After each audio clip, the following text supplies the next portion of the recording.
Hello guys, আসসালামু আলাইকুম। তো আজকের ভিডিওতে দেখাবো কিভাবে আপনারা বেডজিলি অ্যাকাউন্ট করবেন। বেডজিলি অ্যাকাউন্ট করার জন্য আপনাদেরকে প্রথমে আমার যে ভিডিওটি দেখছেন সেই ভিডিওর কমেন্ট বক্সে চলে যাবেন। তো সেই ভিডিওর কমেন্ট বক্সে আসার পরে আপনারা একটি লিঙ্ক দেখতে পারবেন। এই লিঙ্কটিতে আপনারা ক্লিক করে অ্যাকাউন্ট করবেন। তারপর নিচে দেখতে পারবেন রেফার কোড বলে একটি অপশন আছে। যদি আমার ভিডিওটি ভালো লাগে তাহলে অবশ্যই আমার রেফার কোডটি ইউজ করবেন। যদি ইউজ না করতে চান সেটা আপনার ব্যাপার। কমেন্ট বক্সের লিঙ্কে ক্লিক করার পরে ঠিক আপনাদের এরকম একটি ইন্টারফেসে নিয়ে আসবে। তো এখান থেকে উপরে দেখতে পাচ্ছেন ব্যবহারকারীর নাম। তো ব্যবহারকারীর নামের জায়গায় আপনারা আপনাদের যে কোনো নামের প্রথম অক্ষর দিয়ে তারপর একটি ফোন নাম্বার দিয়ে নেবেন। আপনার যে ফোন নাম্বারে অ্যাকাউন্ট খুলবেন সেই ফোন নাম্বারটি দিয়ে দেবেন। তো ফোন নাম্বার দেওয়া হয়ে গেলে নিচে পাসওয়ার্ডের জায়গায় আপনারা প্রথম অক্ষর বড় হাতে দিয়ে তারপর আপনার নামটি লিখে দিতে পারেন। তারপর এখানে কিছু সংখ্যা অ্যাড করে দেবেন। তো সংখ্যা অ্যাড করে দেওয়ার পরে আপনারা এখানে ফোন নাম্বার দেখতে পাচ্ছেন। ফোন নাম্বারের জায়গায় আপনার যে নাম্বারে অ্যাকাউন্ট করতে যাচ্ছেন, যে নাম্বারে নগদ বা রকেট বা বিকাশ আছে সেই নাম্বারটা এখানে দিয়ে দিবেন। তো এখানে দেওয়ার পরে আপনারা এখানে নিশ্চিত বলে একটি অপশন পাবেন, নিশ্চিত করে দেবেন।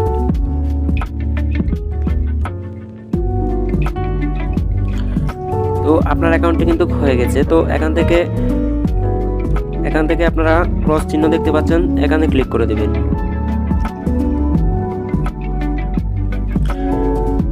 তো ক্লিক করে দেওয়া হয়ে গেলে আপনারা এখান থেকে দেখতে পারবেন থ্রি ডট একটা অপশন আছে। তো থ্রি ডটের মধ্যে ক্লিক করে দেবেন।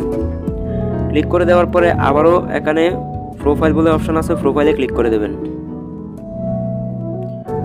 তারপরে আপনারা এখান থেকে দেখতে পারবেন ব্যক্তিগত তথ্যতে ক্লিক করে দেবেন। তো ক্লিক করে দেওয়ার পরে এখান থেকে আপনারা আপনাদের নাম দিয়ে দিবেন। আপনার যে নামটি আছে সেই নামটি দিয়ে দিবেন। তো দিয়ে দেওয়ার পরে সাবমিট করবেন। সাবমিট করার পরে এখানে আবার আপনার জন্ম তারিখটা অ্যাড করে দিন।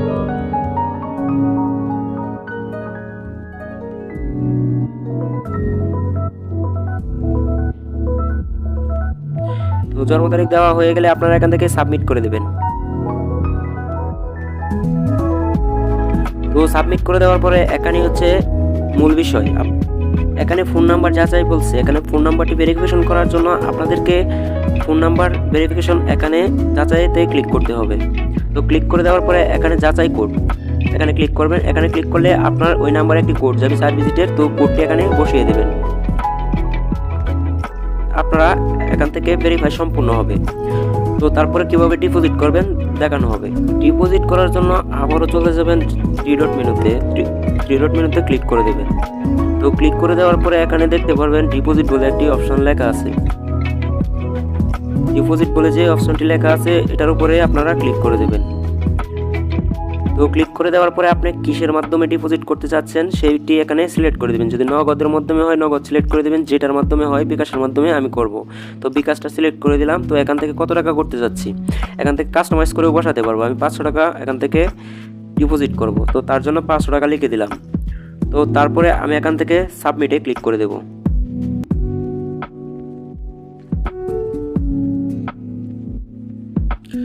তো সাবমিটে ক্লিক করে দেওয়ার পরে আমাদের কিন্তু উপরে যে নাম্বারটি আছে এই নাম্বারে কিন্তু আমাদের ক্যাশ আউট করতে হবে।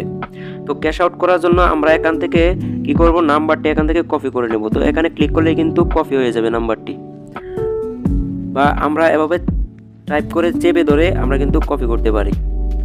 তো তারপরে এখানে নিচে একটা অপশন আছে, নিচে অপশনটিতে ক্লিক করবেন। ক্লিক করে এখানে ক্লিক করলে কিন্তু আপনাদের নাম্বারটি শো হবে। তো নাম্বারটি এখানে শো হলে আপনারা এখানে নাম্বারটি দিয়ে রাখবেন। তারপরে এই নাম্বারে যেয়ে আপনারা ক্যাশ আউট করবেন।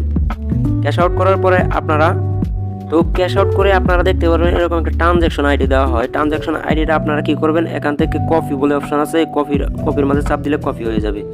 তো আপনারা ক্যাশ আউট করে তারপরে আবারও চলে যাবেন সেই সাইটে আসার পরে এখানে ট্রানজ্যাকশন বলে একটা অপশন আছে, ট্রানজ্যাকশন এখানে চেপে ধরে রাখবেন। তারপরে এখানে পেস্ট করে দেবেন। পেস্ট করে দেওয়ার পরে এখান থেকে সাবমিট করবেন। তো সাবমিট করার পরে আপনাদের কিছু সময় নেবে। তো কিছু সময় নেওয়ার পরে আপনাদের টাকাটি ব্যালেন্স অ্যাড হয়ে যাবে।